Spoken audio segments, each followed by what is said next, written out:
Unmuted. Yes. Hi, Esther. Yeah. I'm just uh I'm just feeling a great deal of gratitude right now for this satsang, and I just needed to express that.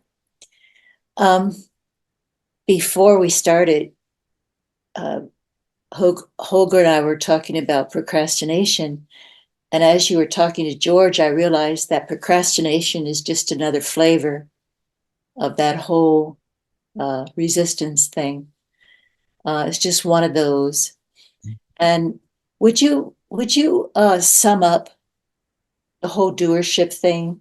Um, it's taken me so long to understand that, and I think I have a grasp of it. But would you sum it up for us?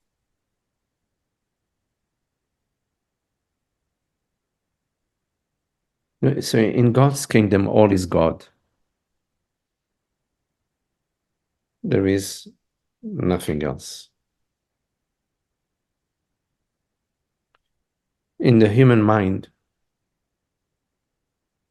it's a different scene.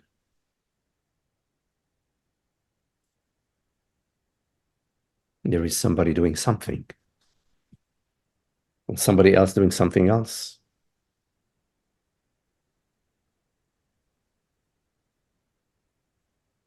So that's in the dream. So in the dream, I perceive a bird flying. So I say, oh, the bird is flying. So I conceive of a bird who is doing some activity which is called flying. So now there is an appearance in the dream. There is something, a perception, and the mind says, ah, there is a bird flying, right? So there is the pure perception, which has no words to it, no mind to it, just. And then there is the narrative about the bird is flying. Now, what's more relevant to us in our conversation about peace, love, and freedom is the me that there is in the dream. We perceive a me. We actually don't really perceive a me. We conceive of a me. You don't perceive yourself cooking dinner. You conceive of yourself as I'm cooking dinner. But in fact, your experience is not I am cooking dinner. Your experience is just what it is. I don't know, maybe it's chop, chop, chop, chop, chop, chop, chop. Maybe it's stirring, and whatever. There are no words to describe God. There are no words to describe truth, to describe reality. But our entire conversation is in the mind. So in the mind, we say, oh, I am cooking. What are you doing? Cooking pasta. I am cooking. What am I doing now? Oh, I am uh, preparing the tomato sauce.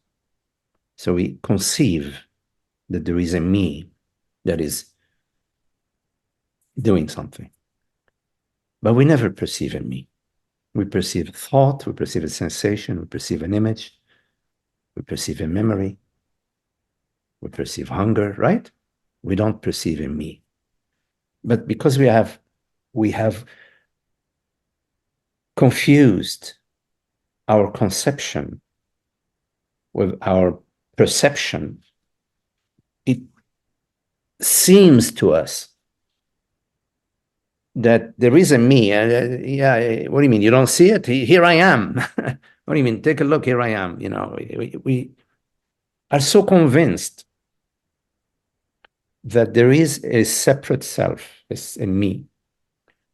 And this conviction it's not just conceptual, it's also sensory. We feel that there is somebody, and this somebody is me, sitting on the chair or whatever, cooking pasta or whatever it's doing. And from that belief and experience flows misery. Because the me is a limited character born out of conception and is gonna die. So imagine how miserable it is to believe and feel that you're somebody who's born and is gonna die. Heck, where am I gonna go? What's gonna happen to me? What's gonna happen to my friends, my parents, my loved ones? What's gonna happen to my house? What's gonna happen to the things I love? It's pretty miserable. So the misery, the unhappiness flows out of that me. And so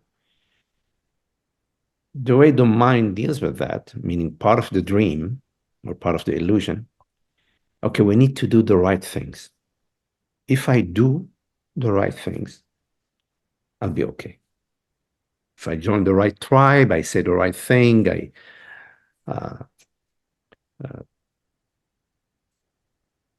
deal with my body mind in a certain way, if I join a specific religious group or political party, whatever. So the whole doing is connected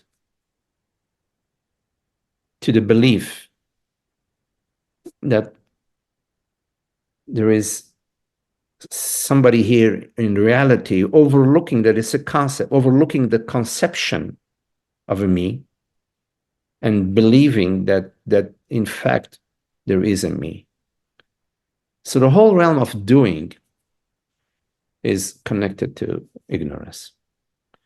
So what we say in the teaching, in sharing, is that there is no doer. There is no personal doer. There is nobody who's doing anything. There is only one reality, is God. Absolute reality. There's one reality, whatever the word is. We say God, forget about it. God may be a difficult term for some people. It has a lot of religious insinuations. So there's one reality. We cannot say there is nothing, because even to say there is nothing is something. So the buck stops at being, at reality. We say being. Being is, non-being is not. There are many ways of speaking it, but I like the term reality or being. There is one wholeness, one totality, one ocean. And the ocean, there is movement, there are waves and currents. So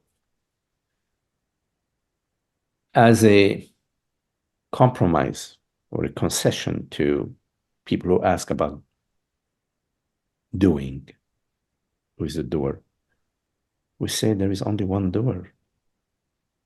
If there is any doing, which in fact there isn't, because doing is conceptual. Somebody is doing something, but there's nobody doing something.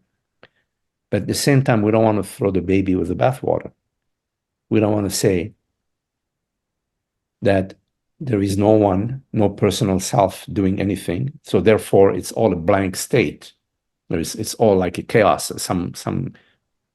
No, there is awareness. There is consciousness. There is a reality which right now is and knows it is. And the proof of that is that I know I am. Not I know I am Magdi, or I know I am born, or I know I am body. I know I am. I know I am stands on its own. It needs no crutches. I know I am. I know I'm aware. That's being. That's reality. Reality speaking, recognizing itself. So when reality is presented with the question, is there a doer? Reality will say, oh yeah, I'm the doer. Is there a sinner? Yeah, I'm the sinner. Is there a killer? Yeah, I'm the killer. Is there a savant, a great, I'm the savant. Is there an idiot? I'm the idiot. Because there's only one reality. So it's important to understand that although we say that there is no personal doer, because in fact there is no person, it's a concept. There's no separate self. This does not mean that there is no reality, that there isn't actually a dreamer of all dreams. I mean, you look at your night dreams, right? In your night dreams, all sorts of events appear to you. People and activities, whatever. They appear from where? They appear from you. You're the dreamer. And who perceives them? You perceive them. You wake up in the morning and say, oh, wow, I dreamt that I was flying over the mountains. I was a bird. You are the creator and the perceiver. You are the conceiver, creator, and perceiver. So when it comes to the question of doing, there is only one doer, but that doer is also the creator and the perceiver in this moment. It's not in time. It's not like, oh, it's created this story. It's always in the now.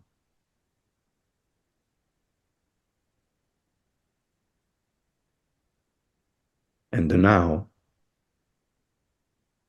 simultaneously is complete peace and stillness.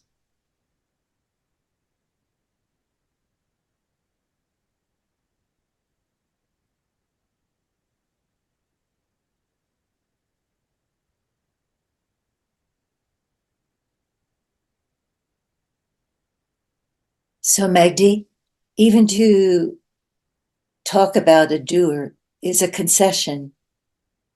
And yeah, it's so clear. Thank you.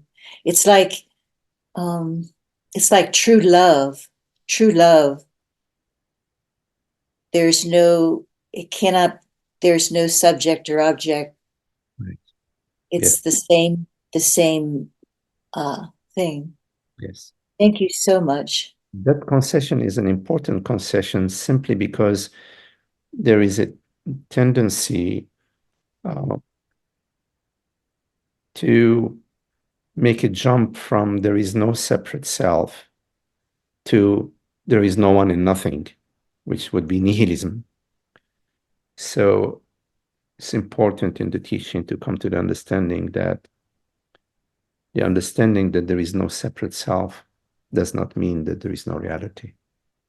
There is that which is, and that which is conceives, creates, and perceives out of its infinite freedom. Via the human mind, we only have a small peak, a small, teeny tiny window via which we can peek through to perceive the infinite creativity of consciousness. So it's limitless.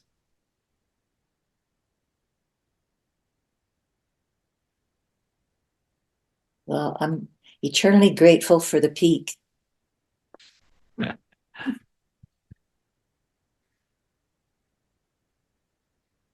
Really lovely to be with you. Thank you all. Okay.